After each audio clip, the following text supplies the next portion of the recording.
Welcome to Mixtape Videos. Today, we're comparing two electrifying guards, Allen Iverson and Dwyane Wade, to see who was better. Now, it's not even an argument who the two best shooting guards of all time are. It's so obvious that we're not even going to mention them. There are a few players fighting for the third spot, though. You could throw around names like Jerry West, T-Mac, Clyde Drexler, George Gervin, and others.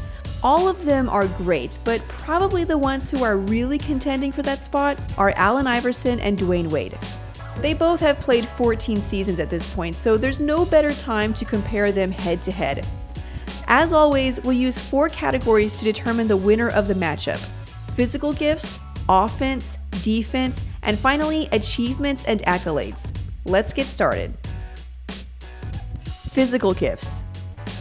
Dwyane Wade is listed at 6 feet 4 inches tall and 220 pounds. That's a great body for a basketball player. In fact, Wade has pretty much the perfect body for a shooting guard. Athletic, buff, a 35-inch vertical, he had it all, and that enabled him to become who he is. Iverson was listed at 6 feet tall and only 165 pounds. It's clear that Allen was at a disadvantage every night. I mean, he was 5 inches shorter than the average player at his position, and it's not like he had a Nate Robinson type physique to compensate for it. The clear winner here is Dwyane Wade. Offense. Through 14 seasons in the NBA, Iverson averaged 26.7 points and 6.2 assists, shooting 42% from the field, 31% from 3, and 78% from the free throw line. Wade has averaged 23.4 points per game and 5.7 assists, while shooting 48% from the floor, 28% from beyond the arc, and 76% from the line.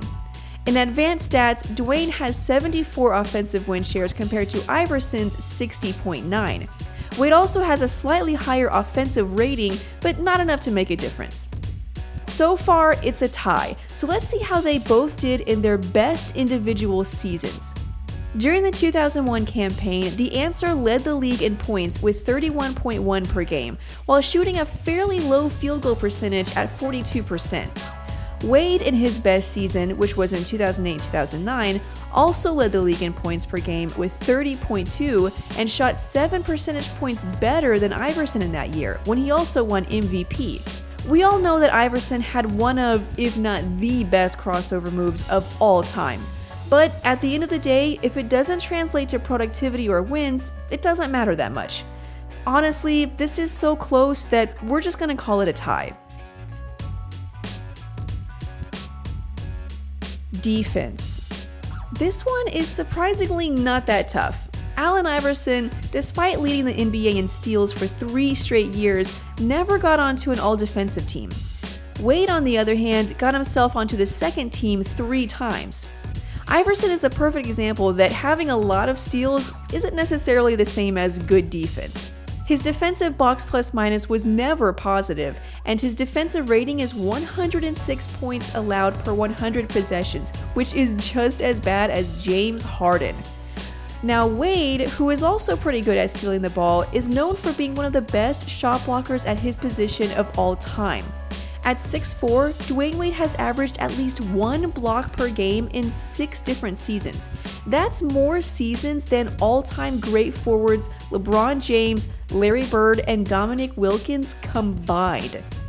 His defensive win shares, defensive rating, and defensive box plus minus are also better.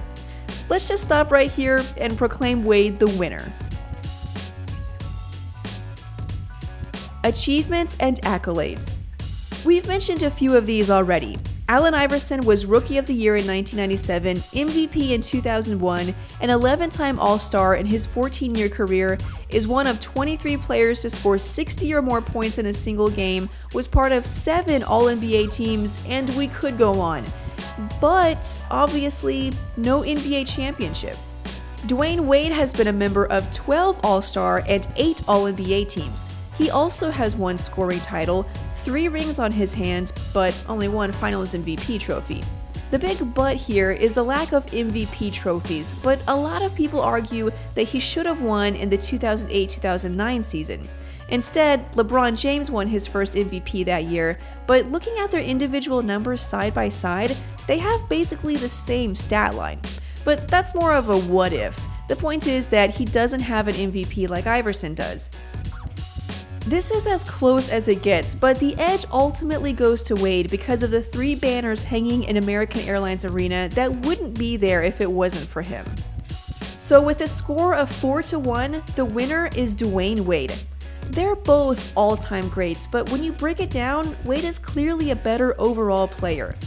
If you don't agree, let us know why in the comments. Make sure you follow us on social media and don't forget to subscribe for more NBA videos like this one.